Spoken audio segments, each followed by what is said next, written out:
அனைவருக்கும் வணக்கம். ஸ்ரீமதே ராமானுஜாய நமக. இன்று மார்கழி 28ஆம் நாள். சரணாகதி பக்தியை சொல்லும் பாடல். தன்னை மிகச் சிறியனாகவும் எம்பெருமானை பெரியவனாகவும் நினைத்து சரணாகதி செய்யும் பாடல். பாடல் 28.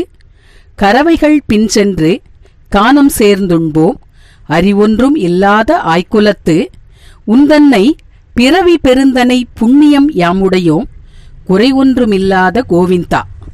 உந்தன்னோடு உறவேல் நமக்கிங்கு ஒளிக்க ஒளியாது, அறியாத பிள்ளைகளோம் அன்பினால் உந்தன்னை சிறுபேர் அழைத்தனவும் சீறி அருளாதே, இறைவா நீ தாராய் பறையேலோர் எம்பாவாய். ஆண்டாள் தன்னை ஒரு இடைக்குல பெண்ணாக நினைத்து அவளாகவே மாறி பாடுகிறாள். கண்ணா, நாங்களெல்லாம் ஆயர்குல பெண்கள். கறவை மாடுகளை ஓட்டிக்கொண்டு அதன் பின்னால் சென்று அவற்றை மேய்ப்போம். கானகத்திற்கு சென்று எல்லோரும் அமர்ந்து உண்போம். எங்களுக்கென்று எதுவுமே தெரியாது. அறிவெல்லாம், அதாவது எந்த ஒரு ஞானமும் இல்லாதவர்கள் நாங்கள். ஆனால் ஒன்று மட்டும் எங்களுக்கு தெரியும், உன்னை மட்டுமே வணங்கினால் எங்களுக்கு உஜ்ஜீவனம், அதாவது மோட்ச பிராப்தி கிடைக்கும் என்பது மட்டும் எங்களுக்கு தெரியும். அதுவே எங்களது பிறவி பயன். உன்னோடு எங்களுக்குள்ள உறவை யாரும் பிரிக்க முடியாது. குறை எதுவுமே யாருமே சொல்ல முடியாத கோவிந்தா, எப்படி உன்னை வணங்க வேண்டும் என்று கூட எங்களுக்கு தெரியாது. எது வலது கை எது இடது கை என்பது கூட தெரியாத அறிவிலிகள் நாங்கள். உன்னிடம் உரிமையின் காரணமாக நாங்கள் அன்பினால் ஏதேதோ சொல்லி உன்னை அழைத்தாலும் கோபம் கொள்ளாதே.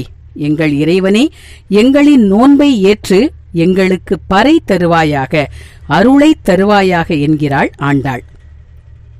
நாராயணன் என்னும் நாமத்தை விட அவனை கோவிந்தா, கோபாலா என்றும் எளிய நாமங்களினால் அழைப்பதையே அவன் மிக விரும்புவான். சரணாகதி தத்துவத்தை விளக்கும் பாடல் இது. சரணாகதி என்றால் சரண்டர் என்று பொருள். அனைத்தும் நீயே, எனக்கு வேறு கதி இல்லை என்று பக்தி கொள்வது சரண்டர் டிவோஷன் என்று சொல்லுவோம்.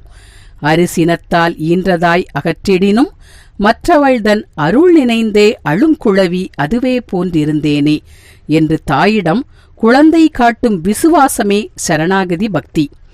சரணாகதியின் 5 நிலைகளை இந்த பாடலில் விளக்குகிறாள் ஆண்டாள். நிலை 1, பகவானுக்கு விருப்பமான செயல்களில் மட்டுமே ஈடுபடுதல். நிலை 2, பகவானுக்கு விருப்பமில்லாத செயல்களில் ஈடுபடாமல் இருத்தல். நிலை 3, மகா விசுவாசம், அவனிடத்தில் முழு நம்பிக்கை. 4, புகழற்ற நிலை, கண்ணனை விட்டால் வேறு கதி கிடையாது என்னும் நிலை. 5, வாய் திறந்து பிரார்த்தித்தல். கண்ணா, கோவிந்தா, கோபாலா என்று வாயை திறந்து பிரார்த்தனை செய்தல். ஆக 5 நிலைகளை கொண்ட சரணாகதி பக்தியை கைக்கொள்ளுவோம். சரணாகதி பக்தியே எம்பெருமான் விரும்பும் பக்தி. மீண்டும் நாளை 29ஆம் பாடலில் சந்திப்போம். ஆண்டாள் திருவடிகளே சரணம்.